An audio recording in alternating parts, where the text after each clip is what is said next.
Hi friends, ఈరోజు Kannappa movie రివ్యూతో అయితే మీ ముందుకు వచ్చేసాను. మార్నింగే మూవీకి అయితే వెళ్ళామండి. ఫస్ట్ షో చూసాము.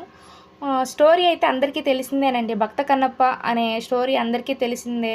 కానీ ఈ మూవీలో వచ్చి అంతా ఆర్టిఫిషియల్గా ఉన్నాయండి. ప్రభాస్ గారు ఆదిపురుషులో రామాయణమే కాకుండా ఎంత ఆర్టిఫిషియల్గా అసలు ఒకదానికి సంబంధం లేకుండా ఎలా తీశారో ఈ మూవీ కూడా సేమ్ అంతేనండి. అసలు పార్వతీదేవిని చూస్తే అసలు పార్వతీదేవి ఫీలింగే రాలేదండి. కాజల్ గారు పార్వతీదేవికి అయితే అసలు సెట్టే అవ్వలేదు. ఆవిడ యాక్షన్ కూడా బాగాలేదు. అసలు దేవుడు ఉన్న ప్రతిరూపం మనం ఎలా కోరుకుంటామో అలా లేదండి మూవీలో. ఏంటంటే మూవీలో ప్రభాస్ ఇంట్రో అండి. ప్రభాస్ ఇంట్రో గురించి ఖచ్చితంగా చెప్పుకోవాలి. ప్రభాస్ ఇంట్రో అయితే చాలా హైలైట్ అండి. రుద్ర అని శివుడు పిలవంగానే ప్రభాస్ వచ్చి కాపాడతాడనమాట అండి విష్ణువుని.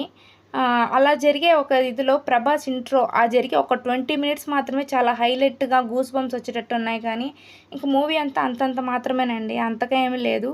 సాంగ్ అయితే ఒక్క సాంగ్ మాత్రమే బాగుందండి.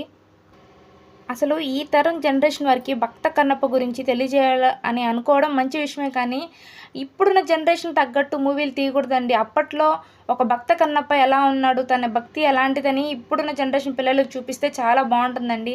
కానీ సినిమా తీయడం అంతా ఈ జనరేషన్కి సంబంధించినట్టు అంత ఆర్టిఫిషియల్గా అయితే తీస్తారండి మూవీలో. ఇంకా దేవుడు సినిమా భక్తి అనగానే భక్తి మాత్రమే ఉండాలండి. మూవీలో కొంచెం రొమాన్స్ కూడా ఎక్కువైంది.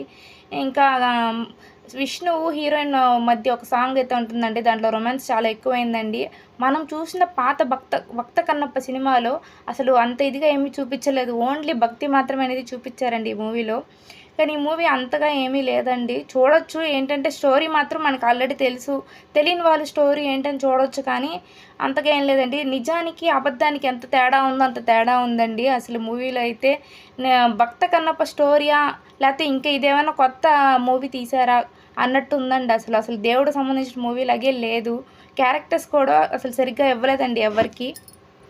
ఒక సినిమాని 300 కోట్లు 500 కోట్లు పెట్టి తీస్తున్నారంటే గొప్ప కాదండి.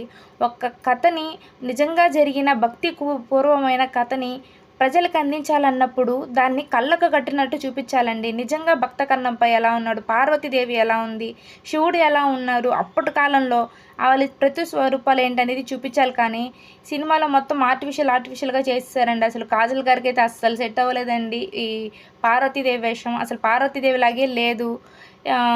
ఇంకా అక్షయ్ కుమార్ అయితే శివుడుగా బాగున్నారు. కానీ అసలు డైలాగ్స్ కూడా అంతగా ఏం లేవండి మూవీలో. అంతా ఏదో గజిబిజిగా గందరగోళంగా ఉంది. ఏదో పెట్టలు పట్టేవాళ్ళు వేటకెళ్ళే వాళ్ళలాగా ఉన్నారు. కానీ నిజమైన ఒక వేటగాళ్ళు అప్పట్లో ఎలా ఉన్నారు అనేది చూపించలేదండి.